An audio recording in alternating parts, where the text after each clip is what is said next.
दहशतगर्दी का मजहब कहा जाता है तुम्हारे मजहब को, आतंकवादियों का मजहब कहा जाता है तुम्हारे मजहब को। और जिस कौम की बुनियाद ही अमन और शांति है, प्रेम है, मोहब्बत है, उस कौम को आतंकवादी कहा जाता है। तुम्हें मालूम है क्यों? और सुनो, तुमने इल्म छोड़ा, तालीम छोड़ी ना, तो तुम्हारा नुकसान क्या हुआ पता है? तुम मुसलमान हो, तुम्हें दो नामों से जाना जाता है, एक मुसलमान, दूसरा मोमिन। या तो तुम्हें मोमिन कहा जाता है या तो मुसलमान कहा जाता है। और हमारा इस्लाम जो, हमारा धर्म जो है ना, उसका नाम है इस्लाम। इस्लाम हो, मुसलमान हो या मोमिन हो, आप इसकी जड़ में जाइए ना, तो इस्लाम भी सिल्म से बना है, मुसलमान भी सिल्म से बना है। सिल्म का माना होता है सलामती, अमन, शांति। मोमिन ये अमन से बना है। अमन, अमन, अमन मतलब शांति, इत्मीनान, सुकून। आपको दो नामों से जाना जाता है, मोमिन और मुसलमान, दोनों की बुनियाद अमन और शांति है। आपके धर्म को इस्लाम के नाम से जाना जाता है, इस्लाम का मतलब ही, बुनियाद ही अमन और शांति है। लेकिन जिस कौम का, जिस धर्म की बुनियाद ही अमन और शांति थी, जब तुमने तालीम छोड़ा ना, तो आज उसी धर्म को और उसी धर्म के मानने वालों को टेररिस्ट से जोड़ दिया गया। दहशतगर्दी का मजहब कहा जाता है तुम्हारे मजहब को, आतंकवादियों का मजहब कहा जाता है तुम्हारे मजहब को। और जिस कौम की बुनियाद ही अमन और शांति है, प्रेम है, मोहब्बत है, उस कौम को आतंकवादी कहा जाता है। तुम्हें मालूम है क्यों? क्योंकि जिस पद से तुम्हें आतंकवादी कहा गया था, उस पद पर पे बैठ करके इस्लाम और मुसलमान का मतलब समझाने वाला कोई था ही नहीं तुम्हारे कौम में। जिस कुर्सी पर बैठ करके और जिन ओहदों पे बैठ करके तुम पे इल्जामात लगाए गए थे, उन ओहदों पर बैठ करके तुम्हारे इल्जामात का दिफा करने वाला कोई था ही नहीं तुम्हारे कौम में। फिर तुम लाख झगड़ते रहे, लाख लड़ते रहे, लाख कोशिशें करते रहे, और लाख इधर उधर आंसू बहाते रहे और अपना दिफा करते रहे। लेकिन जितना तुम रोए, उतना तुम्हें बदनाम किया गया।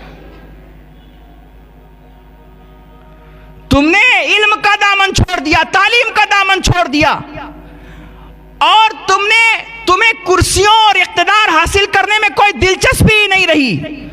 तुमने कुर्सियां छोड़ी तो अल्लाह ने तुम्हारी कुर्सियों पे गैरों को लाके बिठा दिया। तुमने इख्तिदार से बेनियाजी की, इख्तिदार पे अल्लाह ने जालिमों को बिठा दिया।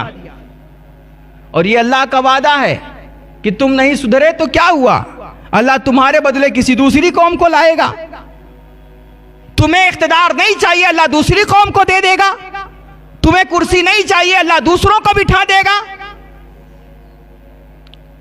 तुम हालात की शिकायत तो करते हो सोशल मीडिया पे बैठ करके, लेकिन देखो ना, मेरे अल्लाह का फरमान देखो। मेरे अल्लाह को सब कुछ पता है मेरे भाई। तुम मीडिया से खबरें पढ़ते हो ना, कुरान में वो सारी खबरें अल्लाह ने 1400 बरस पहले दे रखी हैं।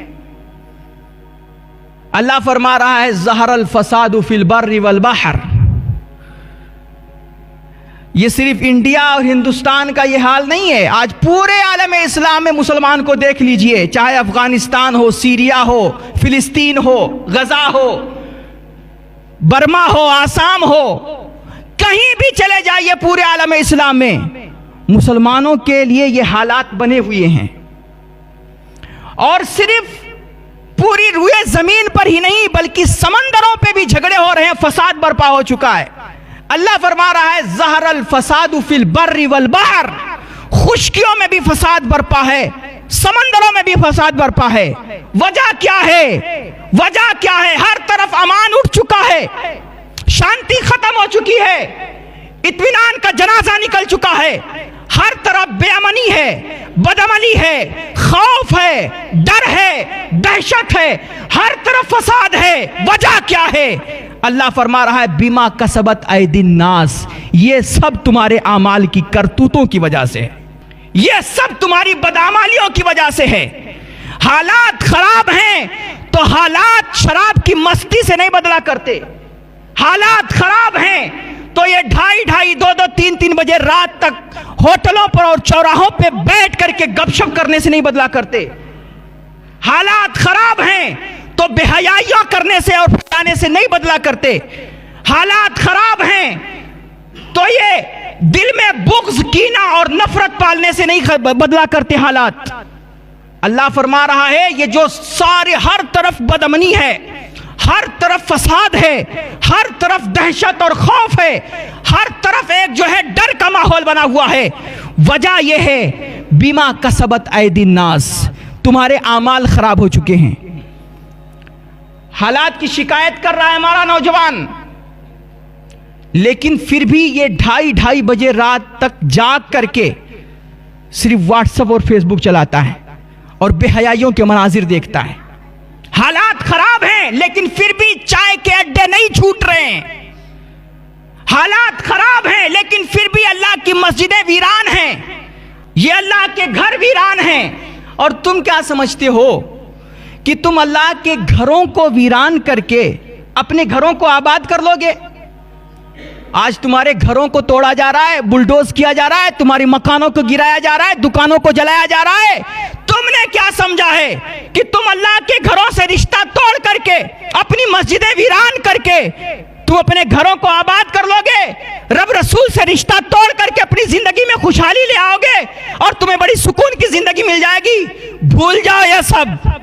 अल्लाह फरमा रहा है ज़हरल फसादु फिल बर्रि वल बहर बिमा कसबत ऐदिन नास, ये जो चारों तरफ बदअमनी है, फसाद है, डर है, खौफ है, वजह तुम्हारे आमाल हैं, तुम्हारी करतूत हैं। और ये क्यों कर रहा है? अल्लाह फरमा रहा है ये इसलिए लियुज़ीक़हुम बाज़ल्लज़ी अमिलू, ये सब इसलिए डर और खौफ का माहौल है। हमने तुम पर जालिमों को इसलिए मुसल्लत कर रखा है, हमने तुम पर बेरहम हुक्मरानों को इसलिए मुसल्लत कर रखा है ताकि तुम्हारे इन बदआमालियों का मजा मैं तुम्हें चखाऊं।